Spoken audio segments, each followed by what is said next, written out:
earlier. So real quick, let me move to boundaries because I can't talk about fear without talking about boundaries. And boundaries are all, again, it's one of those topics that every webinar people want to talk about boundaries.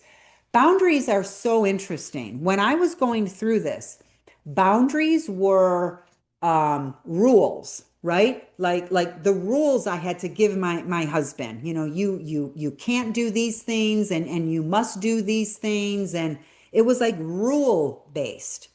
So I, I that never landed with me. I always felt, forget the fear for a second, but it just never like felt right. Like I don't want to be his mother or his teacher or his law enforcement or his accountability partner. I knew instinctively like I didn't want to be any of those things, but I was for 3 years. I was all of those things. In fact, because I got to have a master's in counseling, I literally became my husband's counselor for a short time of that 3 year window. I would literally say to him, and maybe some of you experience this too, especially if you have any sort of psychology background, you probably did, right? I would say to my husband, all right, honey, I'm going to take off my wife hat and put on my counselor hat.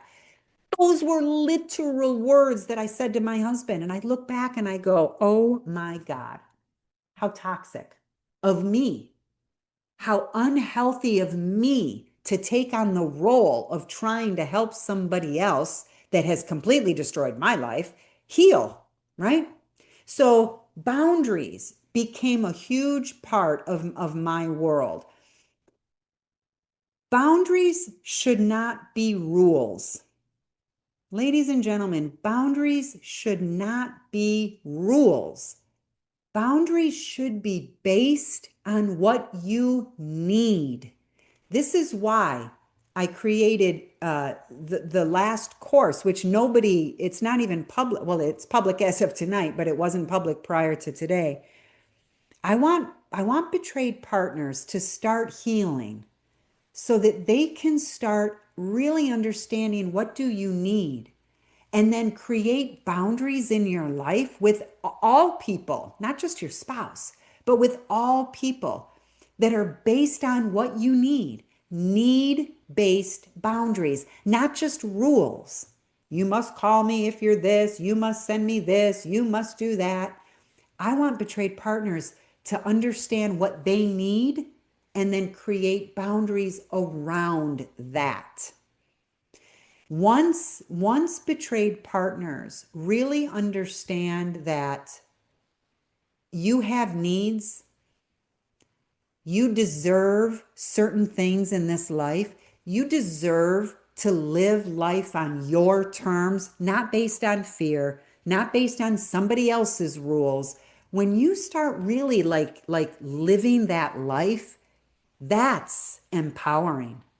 That's where you go to that place of like empowerment. That's how I went from on the floor screaming to God to take my pain away to being in front of you today. Do you think if I hadn't gone through everything that I teach that I would be here today? I would have stayed stuck. I would have stayed stuck. I had to heal me.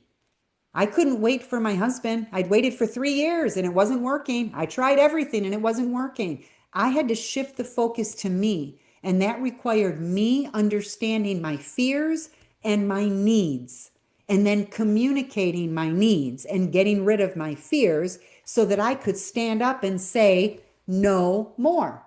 If you're not going to do the work, if you're not going to put in the time, if you're not going to prioritize our marriage, I'm not staying. That's what I had to do. Your situation might be a little different, but that's what I had to do.